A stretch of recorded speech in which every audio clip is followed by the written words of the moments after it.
Back, Sterile Processing. We are so excited to get the panel portion of our event today kicked off with this incredible panel discussion titled At What Cost? What Every Leader Should Know About the Cost of Water Quality Challenges. I am really excited that you're joining us today. Just want to bring your attention back to that Q&A function on the lower left-hand side of your screen.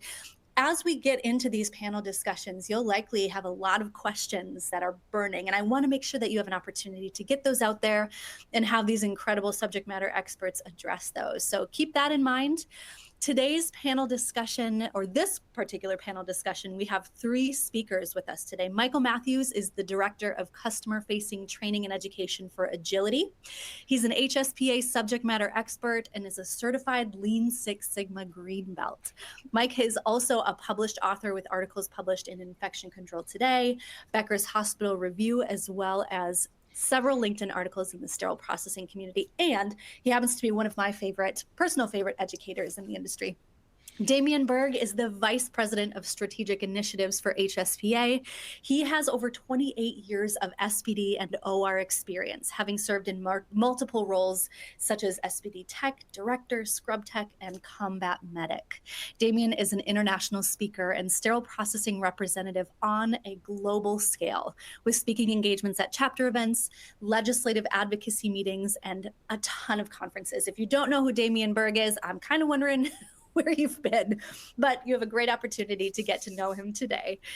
Joining us as your host for this session is my colleague and friend, Bobby Parker. Bobby's the Vice President of Clinical Solutions for Beyond Clean, and he is incredibly passionate about sterile processing education, providing on-site consulting, and creating digital education for frontline technicians. I'm super pumped about this particular session. So without further ado, I'm gonna hand it over to Bobby Parker and Damien and Michael.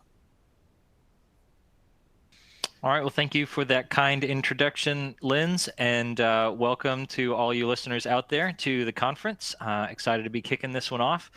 Fellas, before we get this thing started, I wanted to give you one more opportunity to say hello and summarize that introduction for us. So Mike and Damien, why don't you say hi and let us know how many years you have in the industry, and I guess how long it's been since the last time you were directly leading a sterile processing department. Excellent. I'll go first. My name is Michael Matthews. I'm the Director of Customer Education for Agility. And before I was doing this, I was a sterile processing technician at a couple of hospitals in the Louisville area, and then moved back home to Central Arkansas, where I got a couple of my first management jobs in sterile processing. So total in the industry, I think this year actually is my 10th year in the industry. And I believe I've been on the vendor side of things now for 3 years, maybe pushing 4 years. So I spent about a grand total of about 6-7 years in the frontline tech and management areas. Very cool. Awesome. And so thanks, guys. It's just, first of all, it's an honor to be here today. I really enjoy doing these kind of presentations, and obviously the topic is very timely. Will be timely for the next couple of years. Again, my background is 28, actually 29 years now in sterile processing in multiple roles. I started off a long time ago as a scrub tech and a sterile processing tech in the military, and then transitioned throughout the years in multiple roles, as Lindsay said. Lastly, I am actually talking to you today from one of my former hospitals, Poudre Valley Hospital in Fort Collins, Colorado, where I still stay on as a per diem sterile processing tech and a consultant for sterilization for the entire healthcare system, and mainly my region where I used to have an office. I'm sitting in my actually old manager's office. So I've been vice president of HSPA for a year and a half now. Actually, it's gone by really fast and really amazing. So, but the best part about my job is I still get to visit the hospitals. I'm in the departments. I get to work alongside the techs when I can, and I just love doing this stuff. But we're here today to talk about at what cost with water. So I'm excited to get this going.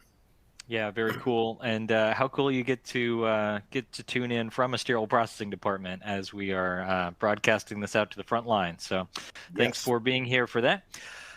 So yeah, our topic for today is at what cost, what every leader should know about the cost of water quality challenges. You know, it reminds me of that old and broadly spread saying that quality does not cost, it pays. And that definitely applies to water, right? It's a topic that could, it's an issue that could happen to anybody. And it's a topic that if you were to choose to ignore it, it's going to cost you more in the long run. And so I guess as we dive into this, kind of as a warm-up question about your experience in sterile processing and water quality, why don't you tell us what your earliest sterile processing memory is of something related to either water quality or information related to water? Mike, I'll have you go first. Yeah, so I still remember being at a hospital that actually you and Hank both have experience in, a Jewish hospital there in Louisville, Kentucky. And I remember very early in my technician career hearing about them needing to add salt to the water system. And again, like, you're still kind of learning the trade at that point, and you're really focused on the instruments. And I just remember thinking to myself, like, what in the world would they need to add salt to a water system for? Like, isn't salt bad for instruments? And just being like profoundly confused about what all is going on with that water system. And that was my first introduction. Now, later, I got to know water systems quite a bit more in my management roles, especially when they can go wrong. And that's what we'll talk about later. But I do remember that first question related to water softeners being like, what's the deal with salt? And why do we have these giant bags of salt that we just dump into this container? Like, what is going on with this? Yeah, it's pretty wild. What about you, Damien? Well, as Mike was talking, I actually had a similar experience on that one, so he kind of stole my thunder on that. But over the years, I've seen so many things with water quality, and that's one reason when the TIR, which we'll talk about, is going into an ST standard, that I made sure I was on that committee, because I've just seen a lot of stuff. But the one that really comes to mind is actually just several years ago, but it was a hospital that was having problems with orange patina staining on their instruments after sterilization. And everybody's freaking out. It wasn't actually my hospital. It was a different hospital that I actually got sent to go kind of troubleshoot for them. And what we found out is through a lot of research, it was about the maintaining of the water systems, who was in charge of it. So it was, facility saying it was you, and there was the vendor saying it was you, and it was biomed saying it was you, and the sterile processing, and then it was the town water too. So what it turned out to be was, high mineral contents in there that you couldn't see, smell, taste, or anything on the instruments when you were inspecting them. But when they got exposed to steam and the heat, they actually leached out and actually turned that orange. And you could rub your surgical glove, your hand on it, and you come up with an orange patina. It was just a fascinating study in chemistry. And when we got to the root cause, because that's the big thing, it's getting to the root cause. You don't want to, what I call, do the shotgun approach and try to hit something. You want to actually aim, shoot to fix the problem. So that was one that sticks out in my head quite a bit. Yeah, that's wild. And I want to know which technician is tasting instruments to try to see if there's any residues left on them. I was going to see if you caught that. So. That's right. Yeah. Man, and yeah. I'm going to caveat that Damien Berg and HSPA does not recommend you tasting instruments. I'm just saying that for the record. So I don't want that coming back to me. That's a good disclaimer to have on file. That's right. Thanks for clarifying that. And guys, I'm going to try to stay out of the way as much as I can in this conversation, just because we have so much to get through. But I remember as a technician starting out in sterile processing, working in decontam at the hand wash station right next to a cart washer, and the water that fed the cart washer arm above the drop ceiling broke, and it happened to be mid-cycle, and it sprayed all that water into the drop ceiling directly above me, and I just got this cascade of like ceiling tile soaked water all down me. And then there's the question of like, okay, I'm totally soaked, like what do I need to do to try to keep from like carrying all this contamination out into the clean side? So man, yeah, some funny experiences. And if you get the time to ask Hank Balch about his soaking from brown water dumping from the ceiling, he's got a pretty great story to share on that as well that we may be able to get to at some point. But thanks for sharing that, guys. Water quality issues can happen anywhere. Damien, you mentioned that you've seen a lot of stuff just around the industry, and it can happen to anybody for all sorts of reasons. And so what message would you have for sterile processing technicians and leaders out there about how to prepare themselves for the likely event that one day they're going to have to deal with a water quality issue? So, great question. And I think the best advice, it's like with anything, actually. I mean, if you talk about the human body to your car to your house, whatever needs maintenance and whatever you need to know, you need to know the baseline of it. So, I mean, I just gave an analogy at a presentation at a chapter just a couple of weeks ago, and it's like you don't go taking cholesterol meds unless you have your cholesterol blood drawn and know what your cholesterol count is. So you don't take blood pressure medication unless you know what your blood pressure is. You don't do all those kind of things unless you know what your baseline is. So that's my recommendation is no matter when the standards come out, and there's already a TIR with recommendations, but when it becomes a standard, it's going to have a little more teeth and meat to it, but know your baseline. So know your water quality, know your steam quality, know your steam dryness. Those are your three things you need to know. And there's different locations that we can touch upon during this presentation, but if you do not know your baseline and something changes in the city water, something changes with a broken pipe, something changes, and then you can retest and say, okay, I was here, now I'm here. Why? What happened? But if you just test and because you're reacting and you don't know your baseline, that's kind of what I want people to know right now. And the new standard will give you that information of how to do the baselines and when you should do them, all that kind of stuff. But you can do baselines now. You don't need to wait for the new standard. I recommend everybody know your water and your steam quality now. And then if things change or when the standard does drop, you test again, and then you can see where your differences are at. Yeah. Yeah, that's a really important concept, that idea of our water being dynamic and not a static number, right? I mean, it's going to fluctuate depending on the season, depending on what construction's going on, a block up the street. There's all sorts of factors that could impact it. And so just having a one and done baseline that we look at and say, okay, our water quality is fine, and we don't ever look at it again until we start experiencing a problem is asking for it. So I appreciate that call out. Mike, anything you want to add to that? Yeah, I would also add that when it comes to knowing your stuff, like as sterile processing leaders, it really is on us to know what's going on with our water and know what should be going on with our water. Inside of the healthcare system, inside your hospital, there are individuals who have experience with water in your facilities management team, but they don't know anything about how that water affects sterile processing. Like it's just not even on their radar. And so if you're going to start talking about, like your baselines and what it should be and what you're trying to keep it at, like there's a real need for us as the leaders, the sterile processing managers, to really kind of be those experts and advocates to be able to speak to those things. And so my number one piece of advice is you're going to have water issues at some point. You better start studying now. Yeah. Don't try to figure out how to ride the horse amid the trail, right? Yep. Yeah, that's really good advice. And also for our leaders out there, in particular in the departments, get out ahead of those conversations about the types of things that might impact your department. Like if your facilities team needs to do a blowdown on the boilers and that's going to impact the hot water in your department or the steam in your department, like having those conversations ahead of time, and instead of waiting until all of your sterilizers all of a sudden are alarming mid-cycle, or you're starting to get black sediment out of your sinks that are coming from the hot water heater. And so really important to be aware of those issues ahead of time and having those conversations ahead of time so that you can be prepared. That's really good. So I'm sure both of you guys have a lot of stories from your own facilities about the impact that water quality can have. And so tell me about one particular water quality challenge that you ran into and how you first discovered that you had a problem on your hands. I'll take a shot at this first. Yeah, I was going to say, we both stop. Yeah.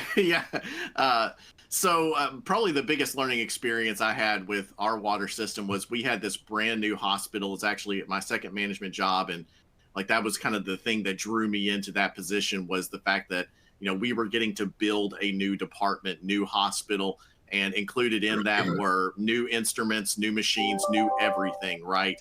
And so, I tell people all the time, like, you're an instrument nerd when you get like those nerd chills whenever you open up a brand new instrument and it's just like so flawlessly perfect. And I had entire sets of new instruments. And another cool thing that I had at this hospital was it was the only hospital I've ever worked at where we had not only RO water feeding into our washers, but we actually had dedicated boilers in the department too. So our RO water fed into our washers and to our own boilers to feed our autoclaves. And so the idea is that our instruments are supposed to look like these new instruments forever, indefinitely, right? Like, because we're controlling the water, we've got everything under control, right? Like this should be set it and forget it, and everything will be perfect from here on out. And then honestly, it took like less than a month for those instruments to look horrible. And it took a lot of investigating, a lot of learning, a lot of yelling at some vendors to finally figure out that what had happened was because we were a new construction, the sediment filters, which is like the very first filter in the RO system, it was completely clogged. They were supposed to last, for 6 months. They lasted for less than a month because the ground had leached so much sediment into the water system because we were a new construction. And so for a good year after we had opened our department, we had to change our 6-month filters every 2 months to get all that sediment out of there. And then of course we had to deal with the fact that our instruments, which looked so beautiful at first, all had this like weird, yellowy orange color to them. And it really was just sand. It was silicon that we had to get off of those instruments. So, we had to partner with a repair vendor, which we weren't planning on doing a lot of repair work since all the instruments are new. But guess what? They all now need to be have that hard water staining stripped off of them. It was a mess. It was a mess. Yeah, I can imagine the pain of dealing with that pride that you had over your instruments. I'm sure your technicians felt that as well. It was a gut punch. Scoffing at Mike or administration or whoever construction plan this was. Like, look at our instruments; they look like But man, that's really good. What about you, Damien? You run into any particular water quality issues in your tenure that you want to highlight, and just how you discovered that there was a problem? Yeah, I mean, I've ran into several ones, not, of various severity and stuff. I think one of the ones that kind of hit home a little bit, and actually the new standard, we'll talk about it, is when you have outages, planned or emergency outages. So we actually had a busted water main in one of the city municipalities near us, and the hospital ran out of water. So when the hospital runs out of water, everybody's like, well, what do you do? I mean, what do you do? So how many bottles of water do you need to, literally I was asked, how many bottled waters do you need to wash instruments? And I'm like, really? that's not going to help me. But they fixed it. But in the meantime, they brought in a bladder. So for those you don't know, it's basically it looks like a big swimming pool burrito, basically. And so it's a big giant bladder that they put out on the dock, and they pumped into the actual central utility plant to feed water to the hospital. Well, we were getting all this water in there, but the water was not, and then Michael said earlier, it didn't have what it needed to do the instruments. So it really messed up our machines. It messed up our instruments.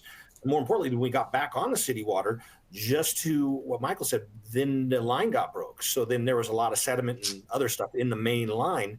And when they patched, they turned it on, and well, where'd that stuff go? I went right back into the hospital. So then we had to replace lines, we had to replace boilers.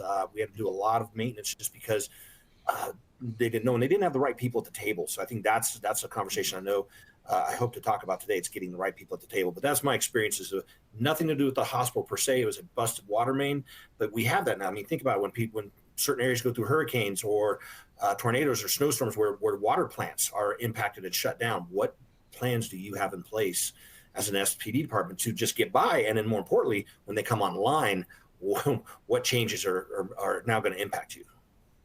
Yeah. That's it's really interesting hearing stories on kind of either end of the spectrum about water quality, right? Because the issue can be at the source, right? You've got a water main break, and you have this water that's not appropriate to be coming into the hospital, or it can be in the pipes on the way to the building. I'm here in Louisville, Kentucky, and Louisville prides themselves on some really excellent tap water. They, won some awards on the quality of their tap water, and that is true. That they've got excellent tap water if you can get it in the right spot. But depending on how old the piping is, it's being delivered to your house. What comes out of the faucet may not be the same quality of what got submitted to win those awards, and so it really matters what's coming out of the washers, what's coming out of the faucets at the end of that chain. So yeah, that's really interesting. In both of those situations, guys, how did you go about the process of discovering the source of that problem and the extent of the impact and damage of that problem? I'll pitch that to you first, Damien, because you mentioned that that it destroyed all of our equipment, all of our washers, things like that. Tell me a little bit about that discovery process and the impact that it had in the department.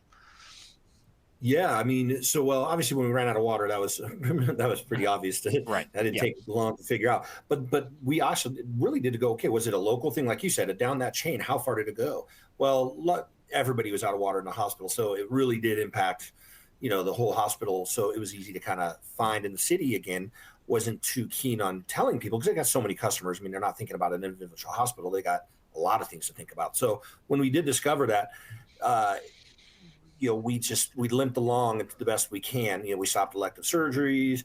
We leaned on other hospitals that weren't on that main, things like that. But when it turned on and that, for lack of a better word, sludge went through the piping and into the equipment directly, because some of those were direct feeds, which was not a great design. That was bad. We shut down and we had to actually repair the boilers, repair some of the machines, replace some of these items because they were just ruined. I mean, I got pictures of a boiler where you open up the plate and it's like it's indescribable. It's a puddle of mud just pouring out of this boiler. It's just on the ground. It's just amazing to see. But we literally had to lean on our other healthcare systems and even some of our competitors' healthcare systems to help us reprocess, because at this point, this was a rural hospital. So it wasn't like we had a sister hospital we could shut down, they can take our business. We were the hospital. So we had to keep going, but we had to lean on other hospitals for transportation of sterile and dirty items and just really think outside the box. But it was really a testament to all hands on deck and everybody doing what you needed to do.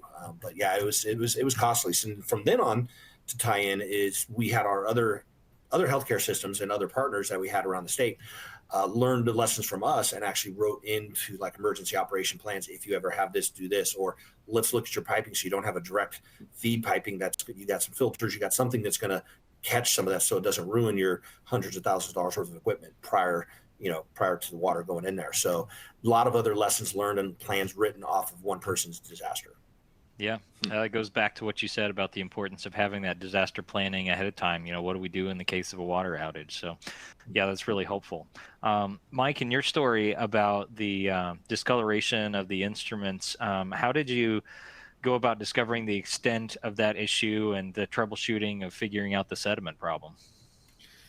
Yeah, so, before the hospital actually opens and we've got all the instruments and the sets, and of course I've got a lot of new technicians that this is their first sterile processing job. And so what we did were essentially, we called them dry runs, meaning we didn't have patients, but we treated the instruments as though we did. So they were going through the full process to get them experience of what it means to decontaminate, what it means to go through the washer, what it means to assemble and pack everything up properly, how to document properly. So we were treating everything as like actual runs, just none of the instruments had actually been exposed to blood or anything. And after about, a handful of runs through the system, I get a call from one of the people in decontamination and they're like, hey, there's something on these instruments. And like, I can't like scrub it off. Like what's going on? And, and I go back there and I'm looking at it. And of course they have like this yellow tint to them. And I'm like, oh, that's weird. And then pretty soon it's the next set that comes through, and then the next set that comes through. And then you start popping other sets that you just sterilized. You realize they all look like this. And that's when you're just like at this panic moment where, oh no, like what is going on? Like what's broken? So of course your first call is to the people who installed the generator and installed the boilers. and say, hey, come look at my system and tell me what's wrong with it. And when Damien talks about making sure the right people are at the table, even our vendor, like, they didn't have the resources in place to diagnose problems.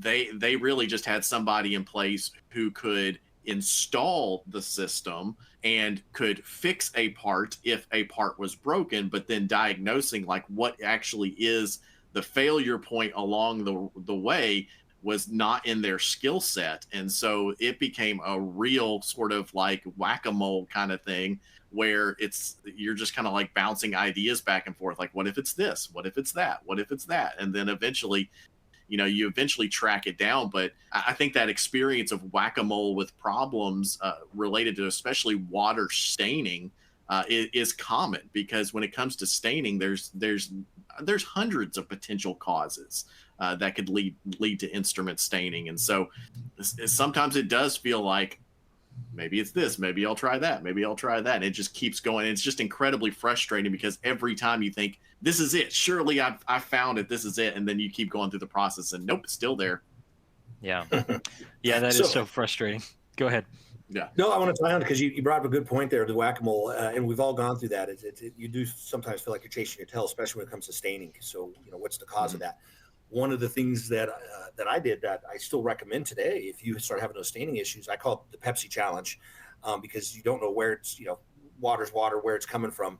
But Michael, again, I unfortunately, this is one thing I'd had to do, is I had to take those nice, new, pristine, shiny instruments, which we have. Everybody has them, but I took like some towel clamps and some sponge forceps, whatever they are, but a good sample set.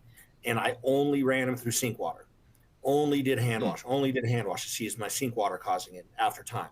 Then I had another full set I basically built a trays, and I only ran it through my washers, but I had them marked. So nobody else touched them for anything else, just for testing. Then I had another set that I just constantly sterilized. So I was doing the process of elimination, trying to find that mole so I can hit it and whack-a-mole on it. Was it the sink water? Was it the washer water? Was it the sterilizer water? Was it all three? We don't know. But it's one of those cool techniques that I learned in my lean processes, is to kind of, eliminate the root cause of, and move on. But it still could be all of them, could be more, could be the chemistries, could be a lot of things. But, at least we're trying to narrow it down a little bit. Yeah, that's interesting, because you think about, like, as a sterile processing leader, when you think about your job responsibilities and all what your everyday looks like, I just don't think anybody really thinks about having to track down specific causes of their water quality and having to go to that kind of detailed level. And yet it happens a lot. And that's why I tell everybody, if you don't start paying attention to water early, you're going to have to react. And when you react, that's when you're in trouble. Yeah, for sure. And that method of trying to figure out where the issue really lies, I think is really helpful. The whack-a-mole that I always see played out is the question, is it the washers or is it the sterilizers? And beyond that, there's a lot more questions to be answered. But even at that level, it can be frustrating. And so I've actually done that as well, put together 3 or 4 different kits of the same type of instruments, all with new instruments. And just to clarify, these aren't sets that end up going to patients. They just go through that one process over and over again and get tagged and stay in the department.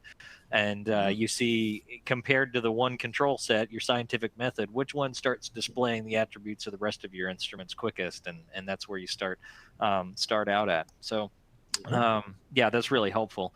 Mike, piggybacking off what you said, if you don't pay attention to water quality early, you're going to have to react.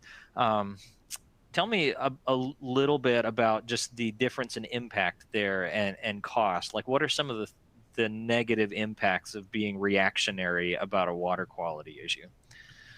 Yeah, I mean, I gotta tell you, the stains that come out of nowhere, right, is probably the most common question that our education team receives, because one of the places that people will go when they notice that they're having an issue with their instruments is to the instrument repair company, which is what one of the many services that we provide.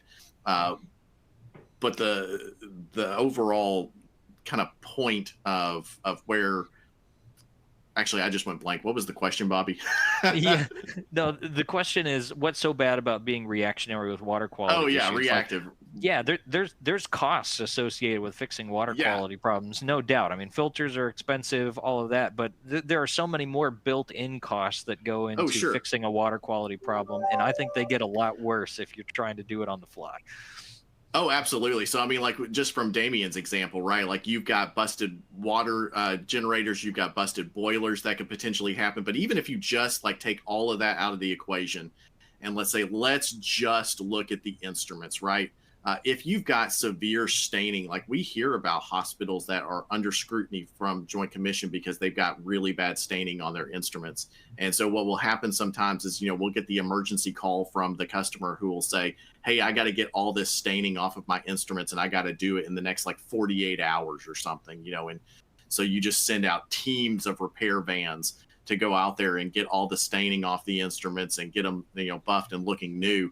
But I mean, that's a tremendous amount of cost just for taking care of those instruments and trying to restore them back to their original condition. And then it's not just the repair costs that go with that, right? Like you've got to have people on staff who are there receiving the instruments and putting them back through the process to get them back ready up for patient care. Now, if you're one of these facilities that's under that scrutiny from the Joint Commission, you may even stop doing surgeries during that time period. That's lost money.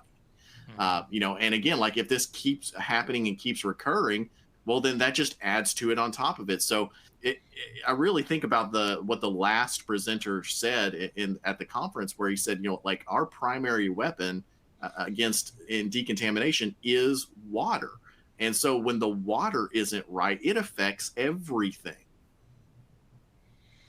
Yeah, that is so good.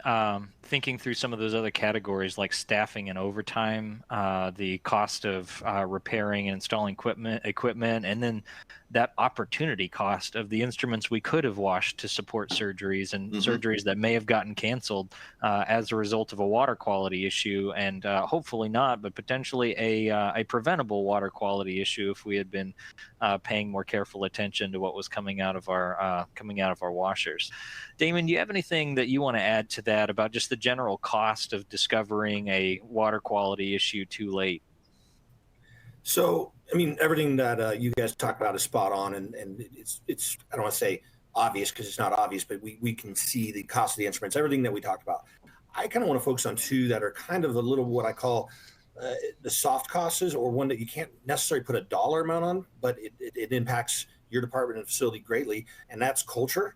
I can tell you right now, if you've gone through a water quality problem, and I've had friends and other hospitals go through what Michael said, where they get that 911 call and they do send out a fleet of trucks and the team does everything, but they have to reprocess 100% of their fleet, their inventory. I mean, the culture, what that does to the team, your team is beyond measure in dollars because they just are beat down by that. And then the surgery's got to still want to keep going because that's the generating of the revenue. And honestly, the patients need the surgery. It's not just about revenue. They also need the care. So there's two things right there. And then the other part is the reputation of your hospital and your healthcare system. It's, as we've all seen, there's hospitals that make the national news, rightfully so, because they have not done the things they need to do. There's also hospitals that make it because for whatever reasons it's news, but they're trying to do everything. But now there's a culture issue. So doctors and patients have a choice to sometimes where they want to go. And if this hospital over here is having water quality issues and staining issues, but it's not necessarily translating to infection, but they don't know, it just brings that uncomfortableness. Like, well, I don't want to bring my business there, or I don't want to take my loved one there. So those are like those two intangible costs of your culture of your department and a culture of your department with other departments. Because if a sterile processing department shuts down a hospital, think about all the other departments that now they're impacted. And so when you go meet with them, they look at you like, oh, you guys. And it's not your fault necessarily, but you got to, I think those two costs you can't put a number on, and they really need to be taken account of. So as we start having these conversations over the next year, 2 years about water quality, as we are having these, and what do we need to do, that's what I'm actually encouraging people to make sure you're bringing that stuff up too, because it's not just about buying a water system. It's about a lot more than that. Yeah, That is so helpful to think through, and I've seen that firsthand as well. Just the tension that water quality questions bring about, even just as small of a thing as between sterile processing and that OR nurse. There are lots of questions being asked in the OR, like, well, are these faint outlines and smudges okay? Are those sterile? Are they not Yeah. sterile? Like, can we use this? Can we not use it? And those questions are so hard and impossible to answer in the moment. And so, because the trust is yeah, gone, right? right. Like, they trusted the process, and then all of a sudden the process doesn't work anymore. So at that point, it's like their baseline of we can trust the what sterile processing has given us is safe for patient care. All of a sudden, that is shattered. And it takes a while, to Damien's point, like that's another soft cost that you don't think about, is the trust relationship between what the product that sterile processing creates and the product that OR needs to use to care for those patients. They trust that. And if that's gone, like that's a big problem. Yeah, absolutely. And so, guys, kind of bringing this back around to the conversations that we had around your individual problems, the water quality issues, if kind of going back into that situation with the knowledge that you have now, either learning from that experience or just through further knowledge from the field, is there anything that you would have done differently to try to limit the impact or cost associated with that water quality issue? Well, I'll take a stab at this first. I think and we've kind of hinted at this and talked about it when I said have the right people at the table. So I did bring the right people at the table when I had some problems. I brought in the city folk, and then we brought in the facilities, we brought in the vendor, we brought in a multitude of people. But what I didn't have them all there, and it was some logistics, but if I would have thought about it differently, I would have made sure they're all there at the same time. So I had different pieces of the puzzle that all needed there, but I wanted them all in the same room at the same table, sharing what their knowledge, because as Michael said, or was said earlier, is a lot of people don't understand. They understand water and they understand boilers and city water, but they don't understand the nuances of what it does to a washer system. That's why you need the vendor of the washer there. And then they don't understand what it does to the instruments. That's why maybe you need your instrument repair company there. But you bring in all these really smart experts at the table together, not separately. So I talked to a lot of people individually and got information, then went to another person and then shared that information. But I shouldn't have been really sharing that information from one expert to another expert as a conduit. I should have had the experts talking to each other. So that's one lesson that I learned after that incident, is get them all together. And it's not easy. I'll just tell you this right now. It is not easy. And the other big person you need to have in that room is someone from the C-suite, because this is going to cost money, and they need to understand that up front, that this is the impact that it's going to have. And you need that buy-in and that approval up front. And if they hear those experts talking, then they understand. So when you do have that request, whatever that request might be, at least you don't have to go retell the story again. So having those people all at the same time going through this situation was something that I should have done before, and I definitely do now. Yeah, that's really helpful advice, and I've seen that play out as well, where you're talking with the different experts, and your washer manufacturers pointing at your filter guys, and your filter guys are pointing at the sterilizer, and the sterilizer guys pointing at facility engineering, and facilities pointing at the source water, and unless you get everybody together in the same room, it's hard to be collaborative about solving that together. Yeah, I actually just pointed my instrument repair company's educator. yeah, that's what right. I get. Yeah. That's so good. What about you, Mike? Anything you would have done different in trying to troubleshoot or limit the impact of that water quality issue? Oh, sure. Yeah. And it really just goes back to what Damien already said, right? Where you have a baseline already, right? Mm-hmm. Like in my mind at the time, it was, hey, I've got this machinery. Hey, I've got a service contract. It's hands off. I don't have to think about it. I don't have to worry about it. It's done at this point, right? But the reality is that we should have had water quality testing going on from the beginning, the first time that thing was run, and being done regularly, so that we could have seen that those parameters were getting out of whack, and we could have said immediately, okay, something's wrong, before we start seeing it all over our instruments, right? And so again, just because you have the water system and just because you have the service contract does not mean that it's set it and forget it at that point, right? Like you need to do the testing, you need to have the baseline in place. And that really is where I think we messed up the most, is we thought it was set it and forget it. Right. And you had every reason to believe that based on the equipment that you had and the promises that you had based on that equipment. And so Sure. I can certainly understand that, but it does underline and highlight, and perhaps almost a lab type environment, that water is dynamic and you need to be taking a look at it, even for a brand new, everything's new kind of department where you have all of the right pieces in place. I know that we've mentioned standards a couple of times, the upcoming ST108, TIR34.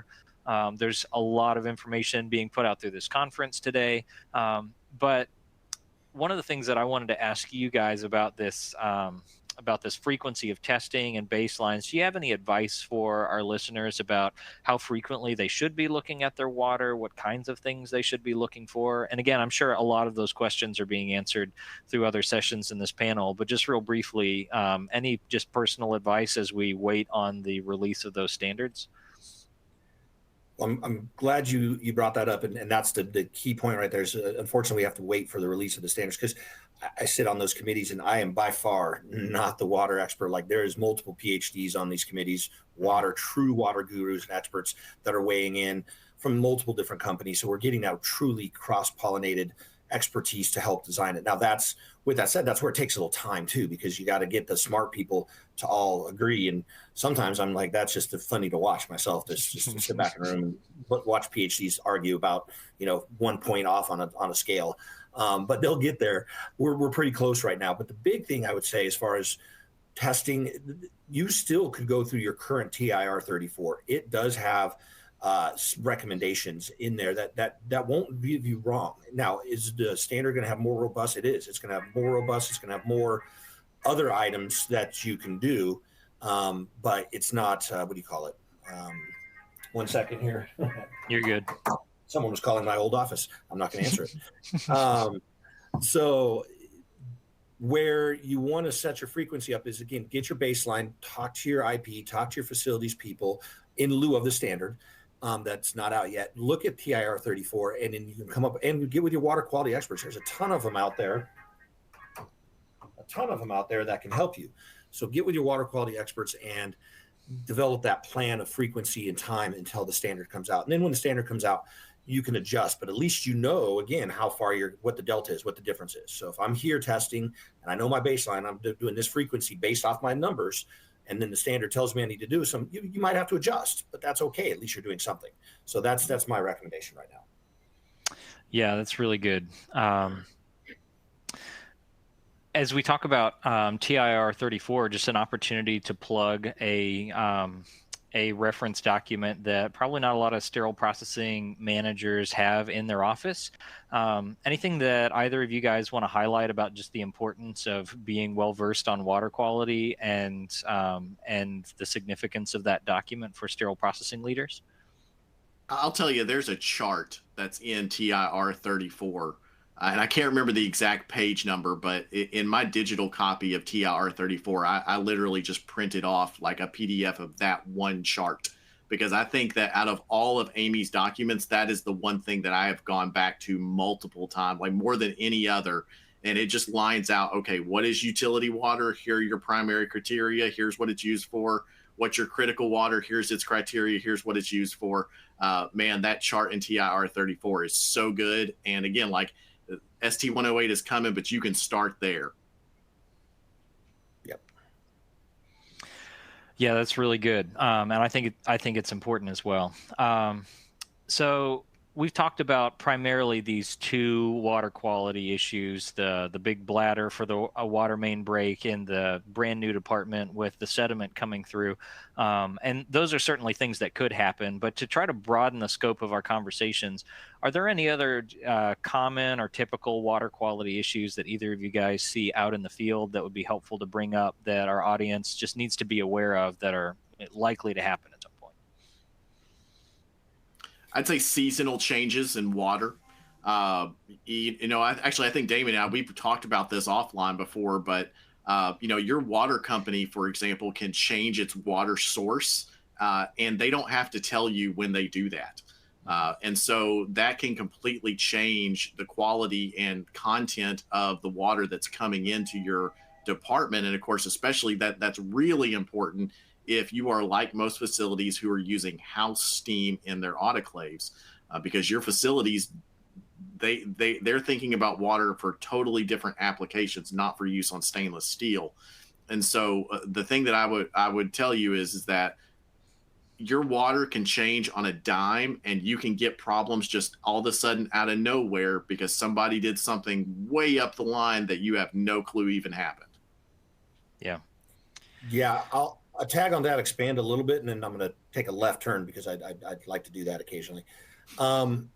What I think Michael is spot on right there. The other watch out for people they can do right now is most people who have water management systems right now, whether it's DIRO or whatever the systems that they have in there, they're usually set up with some type of maintenance plan by the manufacturer of that, or whether through your house biomed or facilities department. There's multiple structures there. But if you have your maintenance and your filter changes set on a arbitrary basis, like once a month, every 6 months, not once a month, every 6 months, once a year, so on and so forth, where they come out and change it, that's not based off of, just like he said, when the water changes. So talk to your city, talk to your stuff, because they actually source water different times of the year based off of, your water sources. But they'll pull water from some certain lakes, they'll pull water from some reservoirs and canals, and water has different minerals in it. But it is the funny, and again, I'll give that same example of that one hospital with that staining. The water quality coming in, they kept on telling me it meets standards. It meets standards, Damien. It is not the water. And I said, okay, can you pull me a year's history? And they have to have this for state. So they pulled me a year's history, and I looked at the water, and I'm just going to throw a number out there. And we'll just say 1 year, the water, this one measurement said it was 1.2. And they said, this is in the range. 1 to 5 is in the range. You're good. That's the standard. Okay, fine. 1 year, you were 1.2. Right now, I'm at 4.9. And they go, yeah, but you're under 5. I'm like, but in 1 year, I went from 1.2 to basically 5. That difference really impacted the water in my washers, and the chemical, or the descaling that needed to happen. I had to up the frequency to once a week during this time because it was baking on the heater coils. But again, to their point, the water met their quality coming into a hospital, but it impacted my washers greatly. So knowing when to test your water and set up your contracts for your people to come in and service your stuff is that easy advice you can give anybody right now. Mm-hmm. Yeah, that's really good. And so that's definitely something to be on the lookout for. Water is dynamic. Be testing your water, and have a short leash on what's coming out of the faucets, out of the washers in your department. I think it's really great advice. Whenever a department does experience an issue, what would you guys say would be a helpful first step in terms of the types of people to reach out to? You talked about having all the right people at the table. You've talked about having other facilities in a network that you can lean on to help in reprocessing. But who would you say is that first phone call somebody ought to make? Are there any kind of no-brainer resources that people need to reach out to for help whenever they're having a water quality issue and they don't really know where to go next? Mm-hmm. You want to jump on that one first, Michael? Yeah, sure. I mean, the obvious one is your water company. If you have a water company that does your, RODI water, if you are somebody who's just using, the house steam and municipal water, the first person you can probably talk to is your facilities manager. And again, we've already said it before, it's good to have already had conversations rather than having to have that first introduction reactively.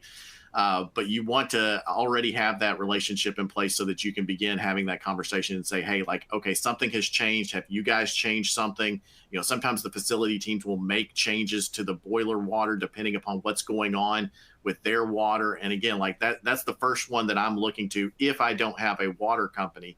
Your instrument repair company can also be very helpful because they see all sorts of different types of stains all over the country, right? And so sometimes they can help you kind of pinpoint what exactly, or at least give kind of a ballpark approximation of some of the things that they've seen in the past. And of course, in my opinion, anything that happens in sterile processing, one of your best friends and one of your rapid dial phone numbers needs to be your infection preventionist. They need to be your best friend.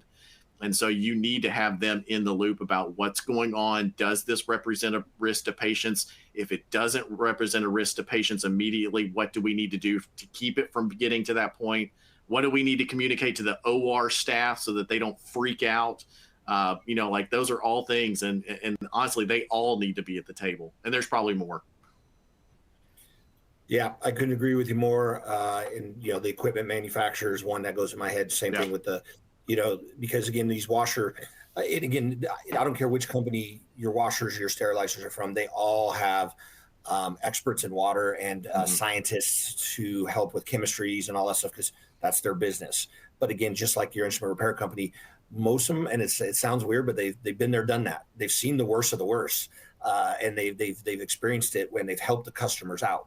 So sometimes they go, you can really try. I mean, while you're waiting on results to come back from your water testing, because that's one of the first things you're going to have to do is get some water testing to see where you're at. But you can literally, they've got lots of examples out there. So those are the ones, everything Michael said in your instrument manufacturers would be, again, one of my top calls. And your IP, I love that IP. IPs probably won't know a lot about water, but what IPs can start to do is they can start to track and trend and do surveillance on patients, just because they so much appreciate that heads up, for lack of a better word, that they can start looking. You're not stopping. I mean, there's certain times you need to throw up the red flag and say, nope, we're stopping this. Or there's times you just say, hey, let's watch this. But involving them is a smart move, because then they feel appreciated, even if they're not water experts, but they feel appreciated being looped in now versus, well, I knew about this for 2 months and I waited to tell you. For sure. And I would say that, we've talked about that there's significant expense related to fixing a lot of these problems.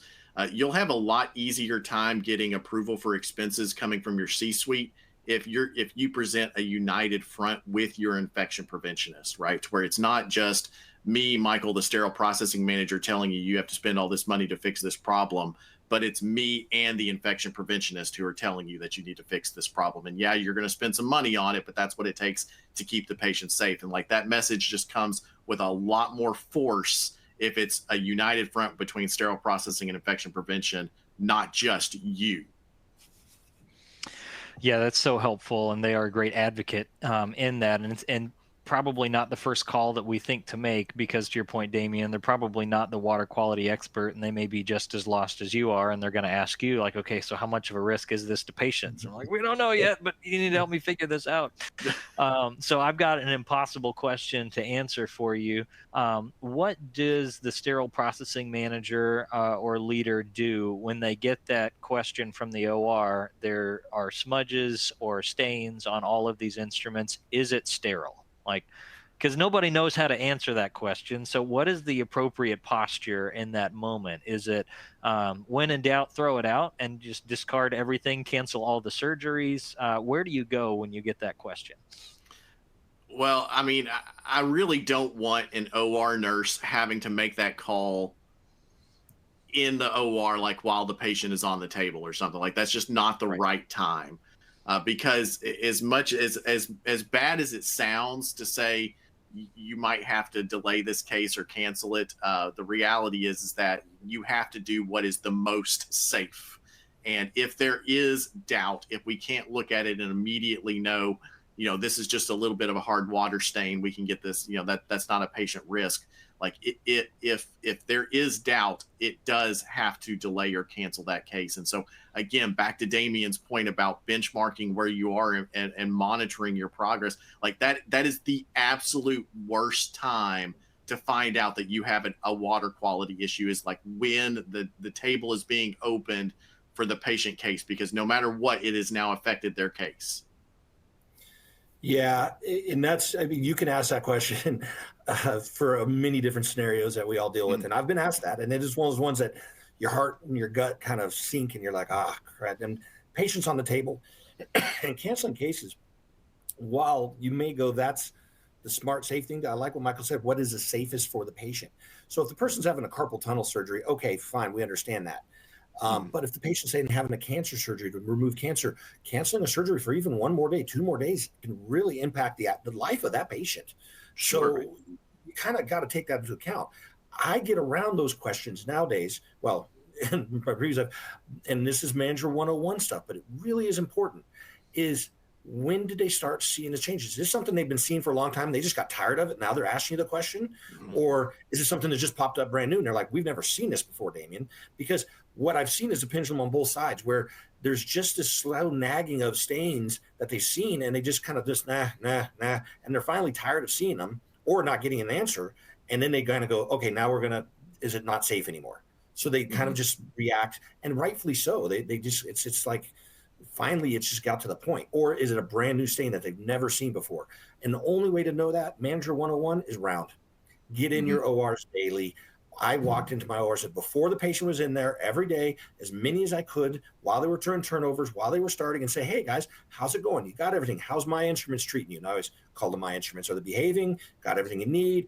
And simple. And I would look and I'd say, oh, they're looking really good. And you have that interaction and contact, or they can go at that point, hey, Damien, I got this little stain here, but the patient's not on the table. They're not, that's the key, is get in there and round, have that trust, as we talked about earlier, and really build that bond so that if something new happens, they're going to tell you it's new, versus something that's been going on for 6 months and they finally at wits end with it and they don't know what to do.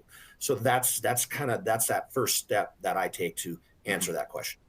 Yeah. And that's such good advice, because that's bigger than just water quality issues, right? Absolutely. Like, that's a cultural thing, that if you're going to position yourself as trying to be as proactive as possible, rounding is so critically important, because you've got to have your ear to the ground about what's going on with your instruments. I mean, like, that's just great advice just in general. So that's fantastic. Yeah. Yeah, well said, for sure. And just underlines the importance of being proactive about your water, right? Not being reactive, not incurring the extra pain and cost of discovering you've got a problem after it's too late. Guys, we are about out of time, but I've got a couple other fun questions from our audience here.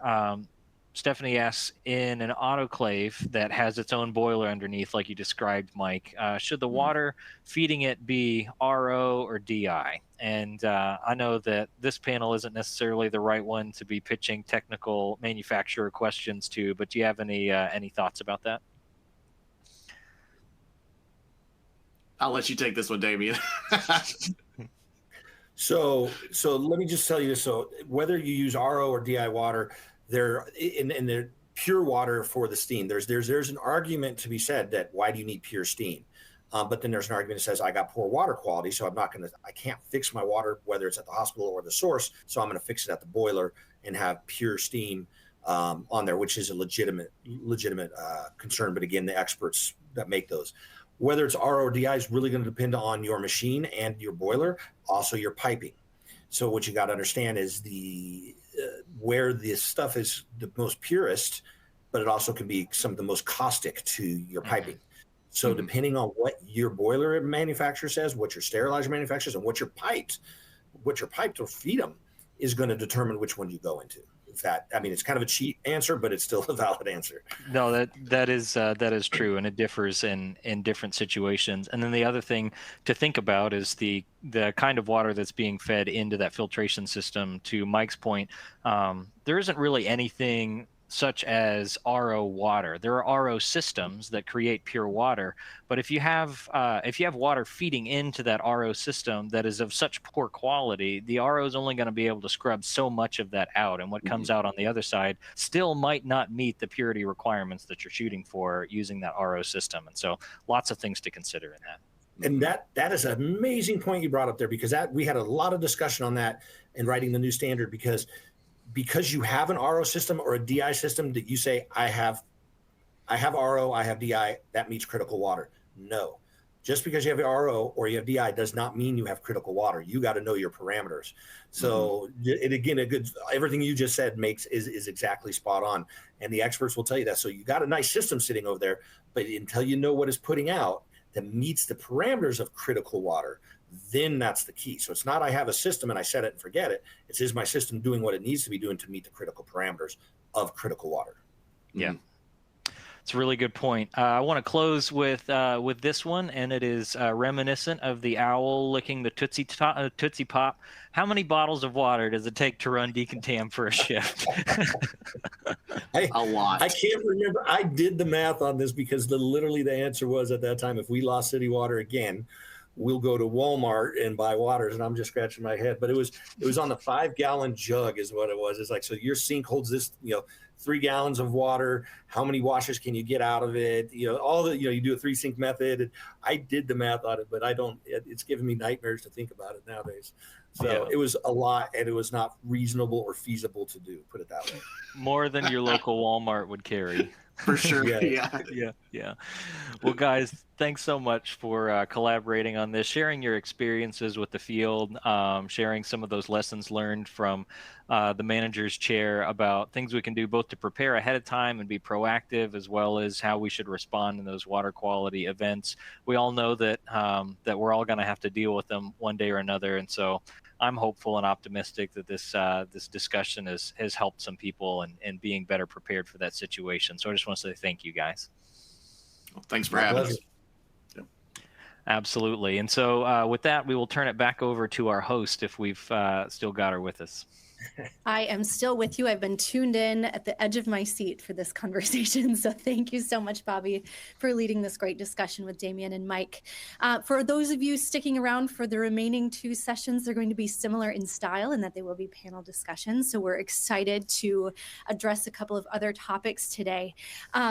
As with earlier sessions today, no need to do anything with your browser window. Simply keep it open, and we'll transition you into the next session. Thank you for everyone being so engaged today. We've gotten some really, really great thoughtful questions come in for our speakers. And so I expect nothing less for the remaining 2 sessions.